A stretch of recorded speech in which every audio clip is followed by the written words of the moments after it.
नमस्कार दोस्तों, स्वागत है आप सभी का। आज हम फेबियन समाजवाद को समझेंगे, जिसे हम समूहवाद या लोकतांत्रिक समाजवाद डेमोक्रेटिक सोशलिज्म भी बोलते हैं। इसके पहले हमने सोशलिज्म की बेसिक सी अंडरस्टैंडिंग समझी थी और उसके जो तत्व थे उसको देखे थे कि वो किस प्रकार व्यक्तिवाद की बजाय समूहवाद या समुदाय की बात करते हैं और लिबर्टी से ज़्यादा जो है इक्वलिटी पर फोकस करते हैं। इस बात को हम पहले समझे हैं। थोड़ा सा हम समझते हैं क्योंकि उसका बेस बना लें, फिर इसको हम समझते हैं। जो समाजवाद है वो समूह में आस्था रखता है, अर्थात समुदाय में। ठीक है। और जो कैपिटलिज्म है, पूंजीवाद है, वो व्यक्तिवाद में विश्वास रखता है। ठीक है। अब होता क्या है कि सारा झगड़ा है संपत्ति का। भाई, हमारे पास संपत्ति होगी तो हम अपने जीवन को बेहतर कर सकते हैं, और अगर वही संपत्ति मुट्ठी भर लोग ले लेंगे तो हमारा जीवन कैसे सही होगा। इसलिए समाजवाद कहता है कि समाज की जो संपत्ति है, जो संसाधन है, उस पर सार्वजनिक स्वामित्व होना चाहिए। ऐसी बात समाजवाद करता है। तो अब जब व्यक्तिवाद होता है, व्यक्तिवाद क्या करता है कि व्यक्ति अपना जो है हित देखता है, अपने लिए सारी सुख सुविधाएं और सारी चीज़ें हो जाए, और समुदाय समुदाय में जैसे परिवार है और जितने भी सारे सोशल स्ट्रक्चर है हमारा, उसका हम ध्यान नहीं रखते उसमें। फिर हम एक व्यक्ति जो होता है अपना ही ध्यान रखता है, उस परिवार को फिर वो नहीं देखता अपने, वो आगे सिर्फ अपनी बात करता है। व्यक्तिवाद की बात ये है। जबकि जो समाजवाद है वो समुदाय की बात करता है, और वो कहता है कि सिर्फ एक व्यक्ति का हित नहीं बल्कि पूरे समुदाय का हित हो। क्योंकि समाजवाद कहता है कि जो आप प्रॉफिट कमाते हैं, जो आप लाभ अर्जित करते हैं, वो कहाँ से आप समाज नहीं तो आप जो है प्रॉफिट गेन करते हैं। तो अगर आप समाज में जो है लाभ कमाते हैं, हम अगर कुछ भी करते हैं, अगर हमें कुछ सुविधा मिली है और हम प्रोग्रेस करके आज हमारे पास इतनी संपत्ति आ गई है, तो वो संपत्ति अर्जित करने में केवल हमारा योगदान नहीं है, हमारे परिवार का भी है, हमारे समाज का भी है। इसलिए हमें समाज की जो है भलाई की बात करनी चाहिए, न कि सिर्फ अपनी। तो इस प्रकार समाजवाद जो है समुदाय में आस्था रखता है, और कलेक्टिविज्म जो है समूहवाद में विश्वास व्यक्त करता है ये। ठीक है।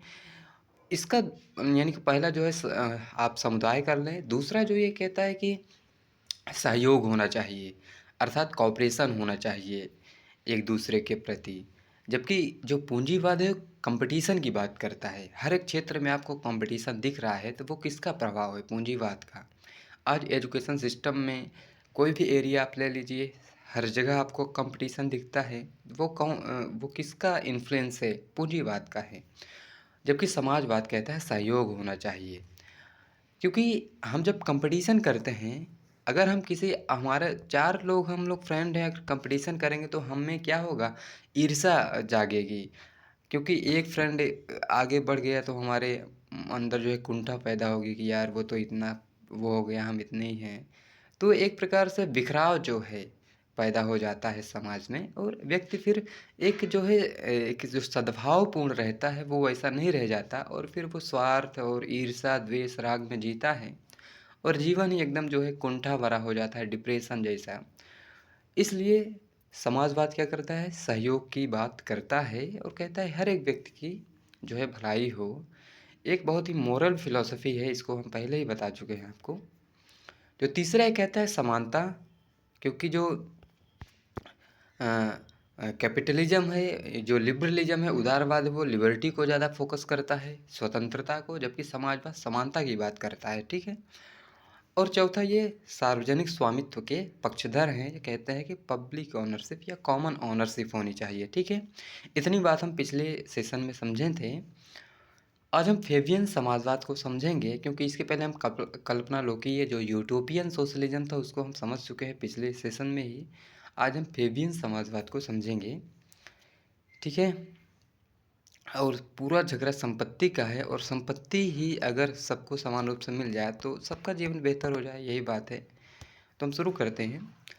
इसका प्रारंभ 1884 में ब्रिटेन में फेबियन सोसाइटी की स्थापना के साथ हुआ।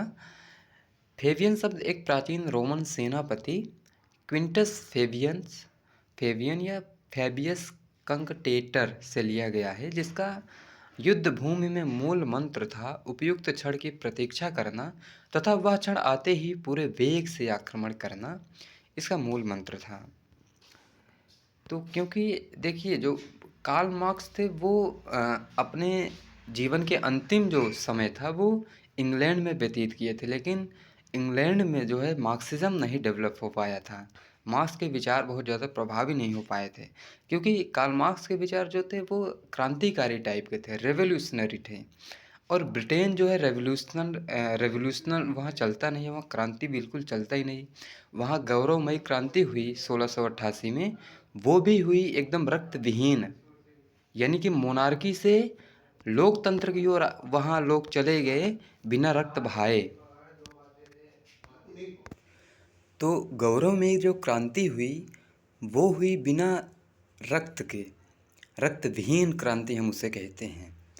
इसलिए वहाँ रेवोल्यूशन क्रांति जो है सरवाइव कर नहीं पाया और मार्क्स का विचार वहाँ डेवलप हो नहीं पाया। तो वहाँ जो है फेबियन समाजवाद जो है डेवलप हुआ। तो इसे ब्रिटेन का प्रजातांत्रिक समाजवाद डेमोक्रेटिक सोशलिज्म भी कहा जाता है, जिसमें साध्य, देखिए जो लक्ष्य है वो क्या है, समाजवाद, लेकिन साधन इसको आप देखिए अंडरलाइन कर लीजिए, जो साधन है वो है डेमोक्रेसी, प्रजातंत्र। देखिए कार्ल मार्क्स अगर समाजवाद की प्राप्ति की बात करता है या साम्यवाद की प्राप्ति की बात करता है तो वो है क्रांति के माध्यम से। वर्ग संघर्ष होगा, जो सर्वहारा है मजदूर वर्ग वो क्रांति करेगा पूंजीपतियों के विरुद्ध। लेकिन ये फेबियन समाजवाद जो है वो कहता है क्रांति नहीं होगी, बल्कि हम डेमोक्रेसी के माध्यम से जो है समाजवाद को गेन करेंगे। तो ये डिफरेंट है, ये यही बेस है इसका, आप इसको समझ लीजिए, ठीक है। यानी क्रमिक तरीके से धीरे धीरे प्रजातांत्रिक तरीके से समाजवाद की स्थापना करना, न कि मार्क्सवादी क्रांतिकारी नीति से। तो ये आप इसे देखिए। फेबियनवाद मूलतः बुद्धिजीवियों का आंदोलन था। इनका मूल मंत्र था अंत प्रवेश, यानी कि परमिएशन, यानी प्रचार प्रसार व भाषणों द्वारा मध्य वर्ग के मन में समाजवाद बैठाना। तो ये लोग जो है भाषण देते हैं, प्रचार करते हैं कि समाजवाद मतलब कि समाज की जो संपत्ति ऐसी होनी चाहिए। ये लोग थोड़ा जो है प्रोपागेंडा जो है ये सब करते हैं, ठीक है। फेबियनवादियों ने पूंजी की जगह भूमि को सारे विवाद का जड़ माना। ये कहते हैं कि जो पूंजीपति है वो तो ठीक है, उसने बहुत ज़्यादा मेहनत की है और उसने बहुत ज़्यादा जो है उसमें जो है अपना विवेक इस्तेमाल किया है, लेकिन जो ज़मींदार है उसने जो है ज़मीन पर बहुत ज़्यादा कब्ज़ा कर लिया, और जो लेबर क्लास है, मज़दूर वर्ग है, वो जो है इस कंडीशन में है। तो उसका कारण कुल मिलाकर ज़मींदारी व्यवस्था है, उस पर ये ज़्यादा फोकस किए, ठीक है। और ये लोग क्या किए कि फेबियनवाद मार्क्सवाद और आमूल परिवर्तनवाद तथा अनियंत्रित पूंजीवाद का विरोधी है। यानी कि पूंजीवाद, अनियंत्रित पूंजीवाद का विरोधी होने का मतलब क्या है कि पूंजीवाद हो लेकिन अनियंत्रित ना हो, यही तो मतलब हुआ इसका। तो ये लोग कहते हैं कि पूंजीवाद हो लेकिन नियंत्रित हो, कंट्रोल में हो, और वो कंट्रोल कौन करेगा, स्टेट करेगा, राज्य करेगा, ठीक है। तो इसलिए जो है इस जो है विचारधारा या फेबियनवाद जो आया, इसका प्रेरणा स्रोत जीएस मिल ना होकर, सॉरी कार्ल मार्क्स ना होकर जीएस मिल है, ठीक है। तो जीएस मिल की जो फिलॉसफी है, जीएस मिल को हम वेस्टर्न पॉलिटिकल फिलॉसफी में डिस्कस करेंगे, उसकी हमारी एक श्रृंखला जारी है। तो वहाँ हम देख लेंगे इनके विचार, तो क्या कहे थे ये, किस हिसाब से ये लोग इसको बेस लेते हैं, हम समझेंगे। तो इन सब चीज़ों को जो ये लोग इसकी बात करते हैं, तो ये लोग कहते हैं कि मार्क्स जो है क्रांतिकारी टाइप का है, तो जेएस मिल को ये लोग प्रेरणा स्रोत के रूप में देखते हैं। इसकी आलोचना भी लोग करते हैं कि जैसे इन्होंने एंजनलस ने कहा कि गड़ा सड़ा समाजवाद है ये, ऐसी बात इन्होंने कही। अगर हम फेमिनिज्म के समर्थकों की बात करें तो इसमें Sidney Webb, Beatrice Webb, Bernard Shaw, Graham Wallas और जीडीएस कॉल और लास्की, हेराल्ड जे लॉस्की जिसे हम कहते हैं। ठीक है, अब देखिए स्वतंत्रोत्तर भारत में अपने यहाँ भी जो है फेबियन सोशलिज्म अपनाया गया। नेहरू की जो आइडियोलॉजी थी वो क्या थी? यही तो थी।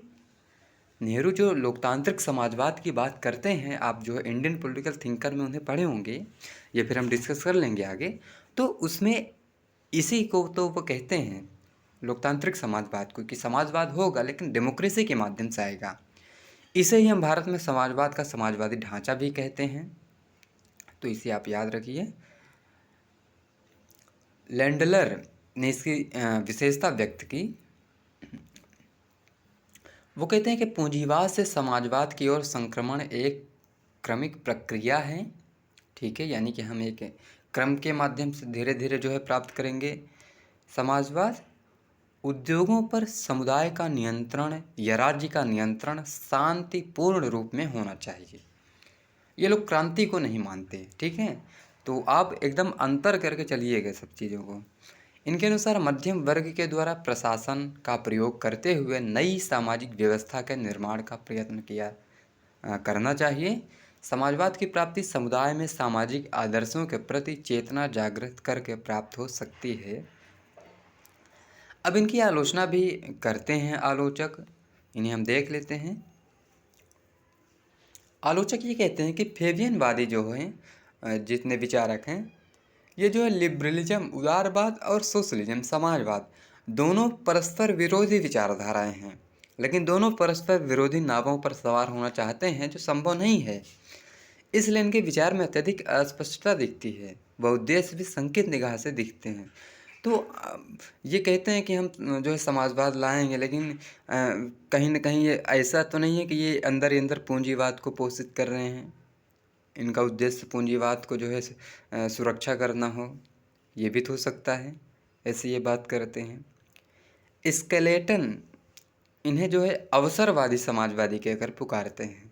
क्यों कहते हैं? क्योंकि ये जो है संघर्ष की कठिनाइयों से बचने के लिए शांतिवादी पद्धति अपनाते हैं। ठीक है, तो आई होप आपको ये क्लियर हुआ होगा। इसके बाद हम जो है 2-3 और रूप हैं समाजवाद के, जिसे हम श्रेणी समाजवाद कहते हैं, श्रम संघवाद के नाम से भी जानते हैं, तो उनको भी हम डिस्कस कर लेंगे। तो ये समाज वाला मतलब कि समाजवाद वाला से जो है सेक्शन कंप्लीट हो जाएगा। ठीक है, थैंक यू।